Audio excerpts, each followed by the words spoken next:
la radio e lo sport. Ne parliamo con come posso definirti? Perché scrittore, ecco, meglio collega. Collego che lo sport alla radio l'ha raccontato e come? La radio ho iniziato a 12 anni perché facevo il doppiatore, avevo vinto un concorsino che facevano la selezione nelle scuole medie, mi presero per fare il doppiatore, io facevo, avendo 12 anni, quindi voce molto da bambino, molto puerile, e facevo o il figlio del sequestrato, perché si facevano i radiodrammi scritti e adattati da Manlio Brigaglia con la regia di Giampiero Cuveddu. Quindi io facevo o il figlio del sequestrato oppure il figlio del maresciallo dei Carabinieri.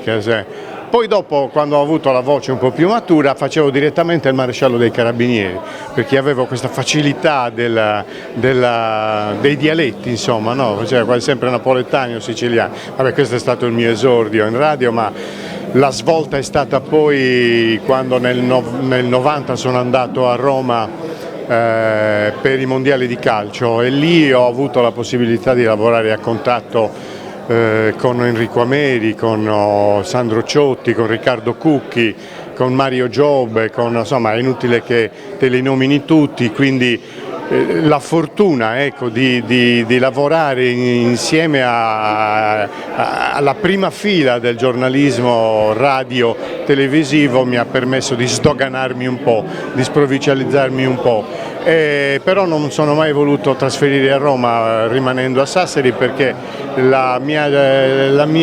diciamo così, il mio messaggio, il mio compito era quello di stare vicino alla mia gente, pur continuando a fare tutto il calcio minuto per minuto, visto che stiamo parlando di sport, aveva 4 campi di Serie A che erano Ciotti, il primo era Meri, poi Ciotti, poi Provenzali, poi c'era il campo di Serie B che era soltanto 50 secondi e lo faceva Ezio Luzzi, poi era il campo di Serie C che facevo indegnamente io, 30 secondi, c'era giusto il tempo di dire il risultato, ma allora in Serie C c'erano squadre che si chiamavano Como, che si chiamavano Empoli, Catania, Palermo, Perugia, cioè avevano voluto inserire nell'Olimpo della radiocronaca sportiva quelle città che avevano un bacino d'utenza importante. È una storia, poi dicevamo poc'anzi sia con Lucio Masia che con Paolo Podi che la radio aveva una peculiarità che è rimasta per fortuna viva a tutt'oggi.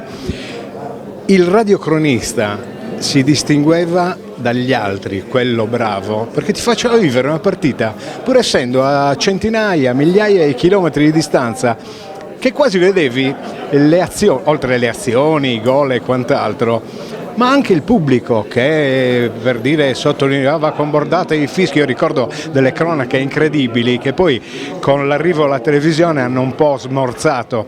La famosa canzone Video Kill the Radio Star aveva gran ragione, se ricordi, no? Guarda, il grande insegnamento mi è stato dato proprio da Enrico Ameri, al quale devo quasi tutto.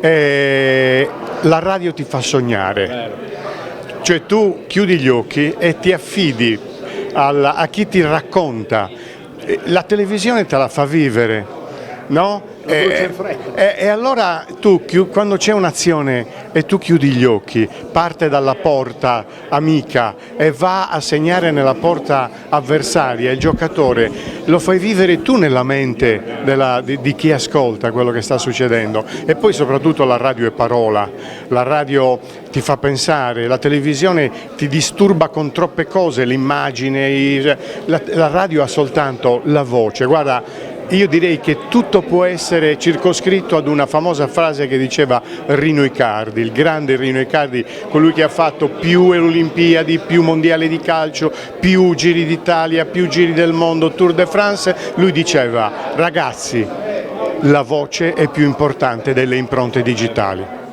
Grazie Gianni. No, grazie a voi, ciao.